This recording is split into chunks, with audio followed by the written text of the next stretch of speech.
ഞാൻ M A baby അഭിനന്ദിക്കുന്നു. കാരണം ഒരു മലയാളിയായ ഒരാൾ CPM-ന്റെ ജനറൽ സെക്രട്ടറിയായി തിരഞ്ഞെടുക്കപ്പെട്ടു. അദ്ദേഹം എൻ്റെ ഒരു സുഹൃത്തു കൂടിയാണ്. അദ്ദേഹത്തിന് എല്ലാ ആശംസകളും നേരുന്നു. ഞാൻ കരുതുന്നത് അദ്ദേഹത്തിനെ പോലെ ദേശീയതലത്തിൽ പ്രവർത്തിച്ചിട്ടുള്ള ഒരാൾ കോൺഗ്രസ് നേതൃത്വം നൽകുന്ന ഇന്ത്യ മുന്നണിയുടെ ഭാഗമായി നിന്ന് പ്രവർത്തിച്ച് വർഗീയ ശക്തികൾക്കെതിരായ അതിശക്തമായ നിലപാടെടുക്കും എന്നുള്ളതാണ്. പക്ഷേ പ്രകാശ് കാരാട്ടിനെ പോലെ പിണറായി വിജയനെ പോലുള്ള ആളുകൾ അദ്ദേഹത്തെ പുറത്തു നിന്ന് നിയന്ത്രിക്കാൻ ശ്രമിച്ചാൽ അദ്ദേഹത്തിന് ആ തീരുമാനവുമായി മുന്നോട്ട് പോകാൻ പറ്റില്ല. BJP ഫാസിസ്റ്റ് കക്ഷിയല്ല, നവഫാസിസ്റ്റ് പോലും അല്ല എന്ന കണ്ടുപിടുത്തം നടത്തിയ ആളാണ് പ്രകാശ് കാരാട്ട്. അവർക്ക് കോൺഗ്രസ് വിരുദ്ധതയാണ് അവരുടെ മനസ്സിനുള്ളിൽ മുഴുവനുള്ളത്.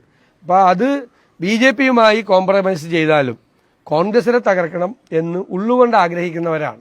അവരുടെ ദൂഷിത വലയത്തിൽ പെടാതെ മുന്നോട്ട് പോയാൽ MA ബേബിക്ക് ഒരു സെക്യുലർ നിലപാട്, ദേശീയ തലത്തിൽ എല്ലാ മതേതര പാർട്ടികളും എടുക്കേണ്ട ഒരു സെക്യുലർ നിലപാട് എടുക്കാൻ കഴിയും. ഈ ദൂഷിത വലയത്തിൽ പെടാതെ അദ്ദേഹം സൂക്ഷിക്കണം എന്ന് മാത്രമാണ് എനിക്ക് പറയാനുള്ളത്.